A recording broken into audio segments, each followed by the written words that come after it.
In my time as a legislator here in this House, I have knocked on thousands and thousands of doors across the West Bronx and talked to hundreds of my neighbors.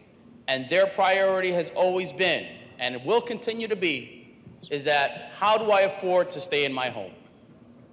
The laws in this state, unfortunately, have been so skewed to one side of the conversation that I could never have guaranteed and said to my neighbors that I will do everything that I can to try to keep the rents as low as possible. But under the current laws that exist today, in terms of rent regulations in this state, particularly within the city of New York, the rent would continue to go up to a point where my neighbors, unfortunately, would find themselves in situations where they could be working full-time, both parents, and including some sons and daughters in that household, and they would have to live in a homeless shelter. Imagine that, ladies and gentlemen, Speaker, my colleagues. Do you think that it is fair that in the year 2019, when we see individuals living in our districts that are working full-time, are trying to achieve the American dream and have their slice of the pie, that they barely have enough to either pay for rent or to the point where they don't have enough to pay for rent and have to live in homeless shelters? One of the first events that I did as a member of this body in this House in my district was to visit families in a homeless shelter during the holiday season. And it broke my heart, ladies and gentlemen, that when I went to visit that homeless shelter and I spoke to those parents, many of those parents wearing nurses' uniforms, uniforms for fast food restaurants, for clothing stores, they were working full-time. And they were grateful that myself and my colleague from the other house were able to bring over supplies and toys for the kids and talk to the parents and the folks who are there. If they had any other needs or assistance that we can help them with, that sort of almost the pride and the dignity that a lot of these folks had was lost in that moment, that they needed to get continual help from the government because, unfortunately, ladies and gentlemen, Speaker, my colleagues, we as a legislature have failed them. Today, we correct that wrong.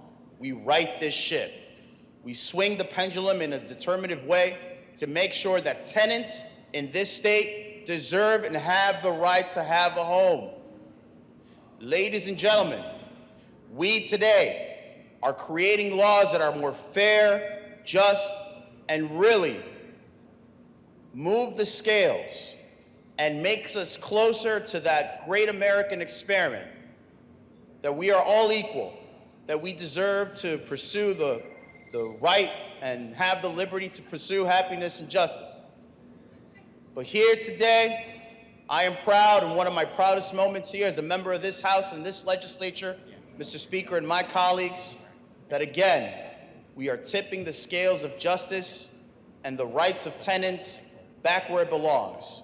My neighbors in the West Bronx deserve to have a home. My neighbors in the West Bronx deserve to not to worry that they're going to be evicted or have their rents increased 40, 50, 60% in one shot.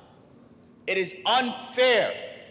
It is unconscionable that I have to sit down with constituents on a weekly basis coming to me saying, I am going to be evicted from my home. I'm going to lose my home where I raised 2 children, sent them out to college, did the right thing, and my government has failed me to protect me and protect what I've worked for all these years. I am proud, not only as a son of the Bronx, but as son of immigrants, that I'm standing up for them.